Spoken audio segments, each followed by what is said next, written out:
Assalamualaikum warahmatullahi wabarakatuh. Teman-teman, tadi sudah saya jelaskan terkait dengan ini ya, pernyataan realisasi dan likuidasi persekutuan. Nah, di soalnya tadi itu sudah kita kerjakan ya terkait laporan likuidasinya. Nah, yang belum kita kerjakan adalah schedule pembayaran aman kepada para sekutu. Oke.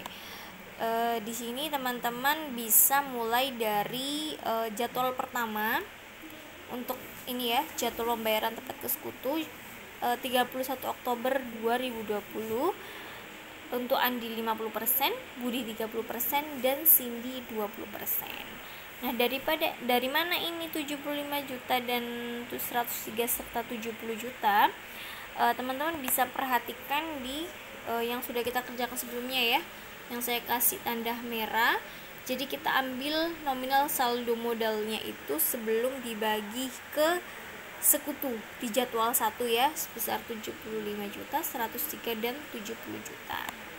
Kemudian di sini kita bisa lihat bahwa di neraca saldo sebelumnya itu aset lainnya berjumlah 191 juta. Nah, bisa kita lihat di sini ya, 191 di pembayaran kreditor ini asetnya sebesar 191 juta.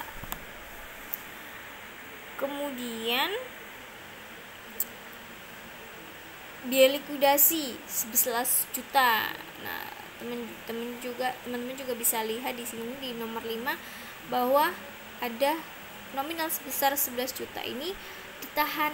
Nah, berarti kan perusahaan masih punya uang 191 juta ditambah 11 juta untuk menghadapi kemungkinan kerugian. Jumlahnya adalah 202 juta.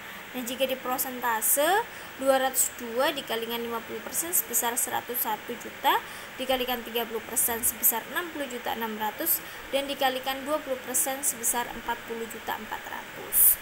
Hasilnya 75 ini min 75 ini dan ditambahkan dengan 101 juta, hasilnya adalah 26 juta. Untuk Budi min 103 ditambahkan dengan kemungkinan kerugian sebesar 60 juta 600, hasilnya adalah min 42 400. Dan untuk Cindy min 70 juta ditambahkan 40 juta 400 sebesar 29 600. Jadi ini ditujukan untuk mengurangi kemungkinan kerugian seperti itu. Nah, dilihat dari saldo yang awal di Andi aja, ternyata penyerapan potensi defisitnya sebesar 26 juta. Nah, bagaimana dengan si punyanya Budi dan Cindy? Maka patokan awalnya kita pakai punyanya si Andi sebesar 26 juta. Ini adalah potensi defisit dari Andi. Nah, karena kita pakai patokannya si Andi, maka di sini untuk Budi 26 juta dikalikan dari mana 3/5-nya. Nah, tadi teman-teman masih ingat ya bahwa persentase untuk pembagian laba untuk Andi 5, Budi 3, dan Cindy 2. Karena persentase pembagian laba untuk Budi adalah 3, sehingga pecahannya adalah 3/5. 5 ini dari Andi ya. Andi kan persentase pembagian labanya adalah 5. Jadi 3/5 dikalikan 26 juta sama dengan 15 juta 600. Sedangkan untuk Cindy juga seperti itu, karena dia pembagian labanya adalah mendapat angka 2 pembagiannya, sehingga 2/5 dari angkanya si Andi ya 5. 2/5 dikalikan 26 juta sama dengan 10 juta 400. Nah, karena tadi si Andi sudah dijadikan patokan untuk kemungkinan kerugiannya tadi, sehingga 26 juta dikurangi 26 juta hasilnya 0. Untuk si Budi min 42 juta 400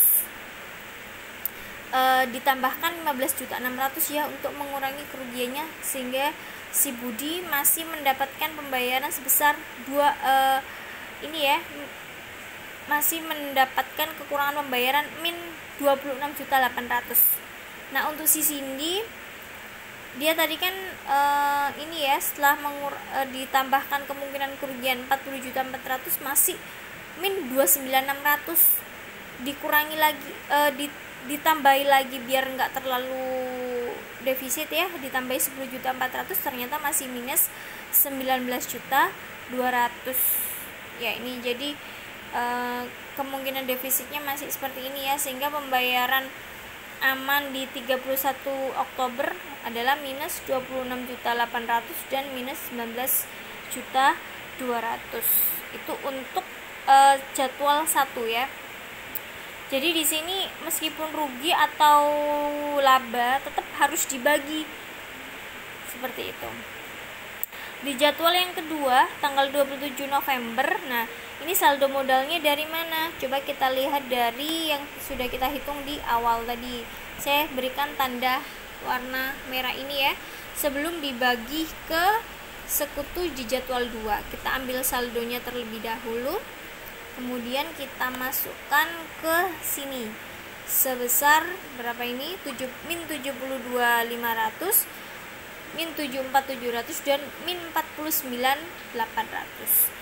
Nah, seperti yang sebelumnya, aset lainnya tadi kan 191 juta nih, masih di di jadwal yang kedua, dan 6 juta. 6 juta ini coba teman-teman ingat tadi 6 juta adalah dari tanggal di November ya, di nomor 7 masih 6 juta ini adalah uang tunai ditahan dalam bisnis. Jadi ketika ada kemungkinan liabilitas yang tidak tercatat atau tidak diantisipasi. Jadi 191 juta ini ditambahkan 6 juta, hasilnya 197 juta, didistribusikan, dikalikan 50% 98.500, dikalikan 30% 59.100, dan dikalikan 20% 39.400. Nah, ketika dijumlahkan minus 72.500 ditambahkan dengan kemungkinan kerugian sebesar 98.500, hasilnya 26 juta. Untuk punyanya siapa ini? Budi. Setelah ditambahkan 59 juta 100, hasilnya 15.600. Dan untuk siapa? Cindy, min 49.800 ditambahkan kemungkinan kerugian 39.400, hasilnya 10.400.000. Kemudian kita pakai patokan Andi juga di bulan Februari. Saldo penyerapan potensi defisit Andi adalah min 26 juta, sehingga hasilnya adalah 0 untuk pembayaran aman. Jadi dia tidak usah lagi membayar defisit ya, karena sudah 0. Tapi untuk si Budi dan Cindy masih bayar ya. Dia Budi patokannya pakai Andi ya, 26 juta dikali 3. 3 adalah persentasenya si Budi ya, 3/5. 5 adalah persentase pembagian laba untuk si Andi. Jadi 26 juta dikali 3/5 sama dengan 15.600.000. Nah, 15.600.000 ini mengurangi dari yang sebelumnya sehingga hasilnya juga 0. Jadi di bulan Februari si Budi juga tidak mendapatkan persentase pembagian kerugian ya. Kemudian si Cindy 26 juta dikali 2 adalah persentase Cindy untuk pembagian laba atau rugi. 2/5 dikali 26 juta hasilnya 10.400.000. Sehingga antara si Andi, Budi dan Cindy di November itu sudah tidak melakukan pembayaran defisit gitu ya, gitu. Oke, mungkin itu yang bisa saya sampaikan, semoga bermanfaat.